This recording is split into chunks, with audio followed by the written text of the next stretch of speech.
اعوذ باللہ من الشیطان الرجیم بسم اللہ الرحمن الرحیم الحمد للہ رب العالمین والصلاة والسلام علی محمد وآلہ الطاہرین سیما بقیت اللہ۔ دعائے افتتاح کے ترجمہ اور تشریح کے موضوع میں ہم یہاں پہنچے تھے۔ الحمد للہ الذی لا مزاد له فی ملکہ ولا منازع له فی امرہ۔ اس پروردگار کی حمد و ثنا کرتا ہوں کہ جس کی مملکت میں اس کا کوئی رقیب نہیں، مزاد یعنی اس کی متضاد، اس کے ضد، اس کی مخالفت میں کوئی اور نہیں، ولا منازع له فی امرہ، اور اس کے کاموں میں کوئی اس کے ساتھ نزاع کرنے والا نہیں۔ بعض ایسے مکاتب ہیں اور ادیان ہیں جو یہ تصور دیتے ہیں کہ ابلیس یا شیطانی قوتیں یا اہریمن یہ اللہ کے مد مقابل کھڑے ہیں، یا شروع سے دو قوتیں چلی آ رہی ہیں خیر اور شر کی، اور دونوں آپس میں برابر ہیں اور ایک دوسرے کی ضد میں ہیں، ایک دوسرے کے خلاف ہیں، ایک دوسرے کے کاموں کی جو ہے وہ نفی کرتی ہیں۔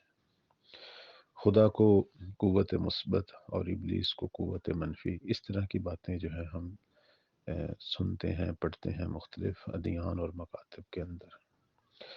حالانکہ حقیقت تو یہ ہے کہ ابلیس جو ہے اور اس کا سارا لشکر یہ اللہ کی حقیر اور ذلیل سی مخلوق ہے کہ جسے خدا نے چھوڑا ہوا ہے، خود اس کا اپنا بھی امتحان لے رہا ہے اور اس کے ذریعے ہمارا اور آپ کا امتحان لے رہا ہے۔ اور اس کو کوئی اختیار دیا تو وہ اللہ نے دیا ہے، اور اگر اس سے کوئی مہلت دی ہے تو وہ اللہ نے دی ہے، ورنہ وہ کہاں اور خدا کہاں؟ وہ مخلوق ہے اور خدا خالق ہے۔ کیسے ہو سکتا ہے کہ وہ اللہ کے مد مقابل کھڑا ہو، اپنا قد علم کرے اور اللہ کے کاموں میں دخل دے؟ نہیں، یہ اصل میں ہمارا اور آپ کا امتحان ہے کہ خدا یہ دیکھنا چاہتا ہے کہ تم میری باتوں کو سن رہے ہو یا اس کی، کس کی اطاعت کر رہے ہو، کس کی بندگی کر رہے ہو۔ اور خدا نے ہمیں یہ اختیار دیا ہے کہ ہم اپنے لیے اپنی راہ خود منتخب کریں، راہ شیطان کی طرف جانا ہے یا راہ رحمان کی طرف، جنت کی طرف جانا ہے یا جہنم کی طرف۔ یہ امتحان جو ہے وہ ہر لحظہ جو ہے وہ ہمارا جاری ہے، اور اسی امتحان کی وجہ سے ہی انسان کی عظمت ہے، اور اسے حتیٰ ملائکہ پر بھی عظمت دی گئی ہے۔ اگر انسان نیک اور صالح ہو، وہ ملائکہ سے بھی بدتر ہے، چونکہ وہ اس طرح کے امتحان میں نہیں ہے، ہم اس طرح کے امتحان میں ہیں۔ اور پھر یہ ایک ایسا امتحان ہے جس میں اللہ ہر ٹائم مدد کرنے کے لیے تیار ہے۔ اگر ہم صدق کے دل سے خدا سے مدد مانگیں تو کیوں نہیں، خدا ہمیں ہماری مدد کرتا ہے۔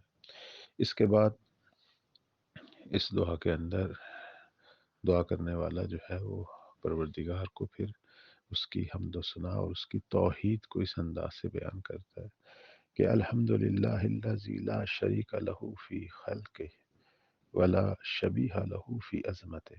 میں اس خدا کی حمد و ثنا کرتا ہوں کہ جس کی تخلیق کے اندر اس کا کوئی شریک نہیں، صرف خالق اللہ ہے، اور اس کی عظمت میں کوئی اس کا شبیہ نہیں۔ یہ ہمارے لیے بہت بڑا درس ہے، اور یہ وہ چیز ہے جو قرآن میں کثرت سے بیان ہوئی ہے۔ اللہ نے سب سے زیادہ اپنی توحید کا ذکر کیا، اور سورہ توحید میں بھی ہم پروردگار کی وحدانیت اور اس کی احدانیت کو ہم اسی انداز سے بیان کرتے ہیں۔ خدا واحد اور احد ہے۔ خدا کی احدیت جو ہے وہ اسی اعتبار سے ہے کہ کوئی بھی اس کے مد مقابل نہیں ہے۔ جتنے بھی وہ کام کر رہا ہے اپنی توحید افعالی جسے ہم کہتے ہیں، اپنے افعال کے اندر بھی کوئی بھی اس کا شریک نہیں ہے۔ خلق وہ کر رہا ہے، رزق وہ دے رہا ہے، مار وہ رہا ہے، زندہ وہ کر رہا ہے۔ ہمارے ہاں بعض کچھ شیاطینی اور انحرافی گروپس ہیں جو کچھ اور ہستیوں کو جو ہے وہ خالق یا رازق یا اس طرح کی جو ہے وہ ان کے حوالے سے نسبتیں دیتے ہیں، حالانکہ وہ ہستیاں بری و ذمہ ہیں، اور وہ تو سارے اللہ کے عبد ہیں، اور انہوں نے کبھی بھی اپنے بارے میں یہ نہیں کہا اور نہ اس کی اجازت دی، اور ایسا کہنا جو ہے وہ خلاف توحید ہے۔ ہم شیعہ، ہم منتظر امام زمان، سب سے پہلے موحد ہیں، پھر ہم موالی ہیں۔ تو اللہ کی توحید جو ہے اس کے بغیر جو ہے وہ ولایت جو ہے وہ ممکن ہی نہیں ہے، اور کوئی عمل بھی ممکن نہیں۔ ہمارے ائمہ نے ہمیشہ والیوں کی نفی کی ہے، ان سے جو ہے وہ بری ذمہ ہونے کا اظہار کیا اور ان پر لعن اور نفرین کی ہے، اسی وجہ سے کہ وہ اللہ کے امور میں، اس کی توحید افعالی میں، اس کے افعال میں ہمارے کچھ اماموں کو، کچھ ہستیوں کو شریک قرار دیتے تھے، اس لیے ان کی مذمت ہوئی۔ اب دعا مانگنے والا جو ہے وہ پھر مزید پروردگار کی بارگاہ میں حمد و ثنا کرتا ہے۔ الحمدللہ الفاشی فی الخلق امرہ و حمدہ، اس خدا کی حمد و ثنا کرتا ہوں کہ جس کا فرمان، جس کا شکر جو ہے، اس کی حمد و ثنا اس کی خلق میں جاری ہے، سب کو نظر آ رہی ہے۔ الظاہر بالکرم مجدہ، اس کی عظمت جو ہے اس کے کرم کی وجہ سے، وہ جو احسان اور کرم کرتا ہے اپنی مخلوقات پر، اس کی وجہ سے ظاہر ہے۔ الباسط بالجود یدہ، اور اس کا دست سخاوت، دست لطف جو ہے وہ بڑھا ہوا ہے اور بڑھ رہا ہے۔ الذی لا تنقص خزائنہ، اور یہ وہ خدا ہے کہ جتنا بھی دے اس کے خزانوں میں کوئی کمی نہیں آتی۔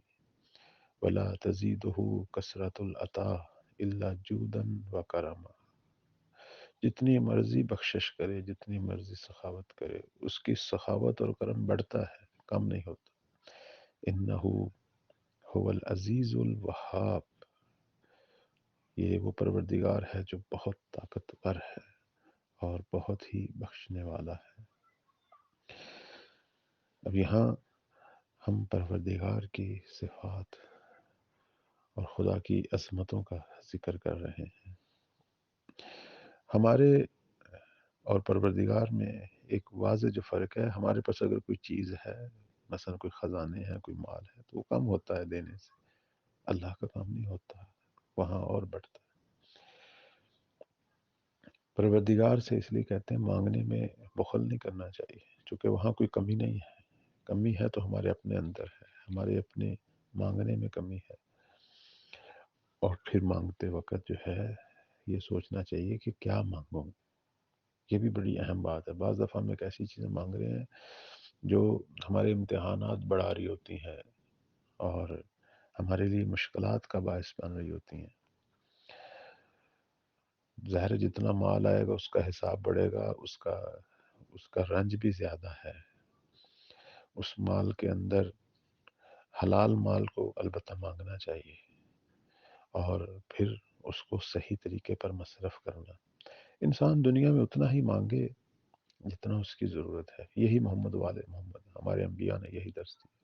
اب اگر زیادہ مانگنا ہے تو پھر اس کا حساب ہے، پھر اس کو دیکھ کہاں میں خرچ کروں، اس کے خرچ کرنے میں بھی اللہ کی عبادت کر، وہاں خرچ کر جہاں خدا چاہتا ہے۔ خدا کی مخلوقات، مساکین، فقراء، نیاز مند، ان لوگوں کا ہاتھ پکڑ، تو اس طرح پھر پروردگار کے نظام رزق میں تو ایک حصہ بن جائے گا، اس کے ساتھ پروردگار کا مددگار بن جائے گا۔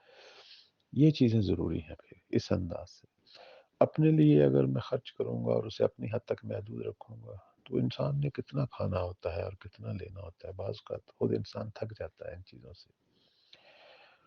اور پھر یہ مختلف کینے، لڑائیاں اور مختلف قسم کے مسائل ہم خود دیکھ رہے ہیں، یہی مال بن جاتا ہے۔ مال جو ہے جتنا ضرورت ہے صرف کریں اور باقی وہاں صرف کریں جہاں خدا چاہتا ہے۔ خیر یہ تو مال کی بات ہے، لیکن اب ہم نے اللہ کی اتنی بندگی اور اس کی اتنی توصیف کی ہے تو اب سوچنا یہ ہے کہ خدا سے کیا مانگیں۔ یہ سارا جو ہے وہ ایک مقدمہ یا تمہید تھی۔ اب آگے ہم آتے ہیں اللہ سے مانگنے کے مقام پر۔ ہم کیا کہتے ہیں؟ کہتے ہیں اللہم انی اسألک قلیلا من کثیر، پروردگارہ میں کوئی زیادہ نہیں مانگ رہا، میں تیرے اس کثیر خزانوں میں سے تھوڑا سا مانگ رہا ہوں۔ ما حاجت بی الہ عظیمہ، اگرچہ میری وہ ضرورت کے اعتبار سے وہ بہت زیادہ ہے، یعنی میرے لیے بہت زیادہ، تیرے لیے کچھ بھی نہیں ہے۔ وغناک عنہ قدیم، تو از اول جو ہے ان چیزوں سے غنی ہے، بے نیاز ہے۔ وہو عندی کثیر، وہ میرے لیے بہت زیادہ ہے۔ وَهُوَ عَلَيْكَ سَهْلٌ يَسِيرٌ، اور تیرے لیے وہ آسان ہے دینا، تیرے لیے کچھ بھی نہیں ہے۔ خب یہ سارا جو ہے وہ تمہید کے بعد اب مانگنا کیا ہے؟ ہاں، اب یہ بڑا اہم ہے، میں وہ مانگوں جو دنیا میں مجھے کہیں نہیں ملے گا۔ میں پھر کہوں گا، لوگ جو ہیں وہ کہتے ہیں مال، بہت سارے لوگ دین پر عقیدہ نہیں رکھتے، خدا پر عقیدہ نہیں رکھتے، لیکن کوشش کرتے ہیں مالدار ہو جاتے ہیں۔ دنیا میں اللہ نے مال فراواں رکھا ہوا ہے، البتہ دعا مانگنی چاہیے، لیکن ہم صرف اس میں منحصر نہ ہو جائیں، کوشش کریں خود بھی کچھ نہ کچھ، اللہ نے رکھا ہوا ہے سامان سارا، تھوڑی سی محنت زحمت کوشش ہے تو انسان جو ہے مالدار ہو سکتا ہے، اپنی ضرورت کے مطابق کما سکتا ہے۔ لیکن اب مانگنا کیا ہے؟ وہ مانگو جس کا دنیا میں کوئی دینے والا نہیں ہے۔ اللہم انا عفوک عن ذنبی وتجاوزک عن خطیئتی وصفحک عن ظلمی وسترک علی قبیح عملی وحلمک عن کثیر جرمی عند ما کان من خطائی و عملی۔ اب دیکھیں یہاں خدا سے مانگنا معصوم سکھا رہے ہیں، پروردگارا میرے گناہوں کو بخش دے۔ اب یہ اللہ کے خزانوں سے اس کی رحمت، اس کی بخشش، اس کا حلم، اب یہ وہ چیز ہے جو امام ہمیں بتا رہے ہیں ماہ رمضان میں کہ خدا سے کیا مانگنا ہے، ورنہ دنیا کے کاروبار تو چل رہے ہیں، جو نہیں بھی مانتے اللہ کو ان کو بھی خدا دے رہا ہے۔ اب خدا سے جو مانگنا ہے وہ کیا مانگنا ہے؟ خدایا اپنے گناہوں کی بخشش، اپنے خطاؤں کی معافی، جو میں نے ظلم کیے ہیں ان کی چشم پوشی، اپنے غلط کردار پر پردہ، اور خدایا میرے بے پناہ جو جرم ہے اس پر تیری بردباری جو میں نے عمدن کی ہے، جانتا تھا لیکن تیری بارگاہ میں یہ گناہ کیے۔ یہ وہ چیزیں ہیں جو معصوم کہتے ہیں اللہ سے مانگو۔ انشاءاللہ اس موضوع کو آگے بڑھاتے ہیں، لیکن ایک خوبصورت چیز جو اس دعا میں دیکھ رہے ہیں، معصوم سکھا رہے ہیں کہ اللہ سے مانگنے سے پہلے اپنی توحید کا اظہار کر، پروردگار کی بارگاہ میں اپنی عبودیت کا اظہار کر، اور خدا کی صفات اور اس کے اسما کو بیان کر، خدا کو اپنی طرف متوجہ کر، اور پھر اللہ کی بارگاہ میں اپنے ہاتھ پھیلا اور وہ چیز مانگ جس کی تجھے سخت ضرورت ہے، اور وہ یہی چیزیں ہیں۔ کہتے انسان جب کسی قبرستان کے پاس سے گزرتا ہے، یہ روایت ہے، معصوم کا فرمان ہے، اس وقت اہل قبور اسے کہتے ہیں کاش تو جانتا کہ یہاں کیا ہو رہا ہے، اگر تو یہ جان لیتا تیرے جسم کا گوشت پگھل جاتا۔ گناہوں کی معافی مانگے بس۔ پروردگار ہم سب کو اس ماہ رمضان میں گناہوں سے پاک اور پاکیزہ ہونے کی توفیق عطا فرمائے۔ انشاءاللہ یہ موضوع آگے بڑھائیں گے۔ السلام علیکم ورحمۃ اللہ۔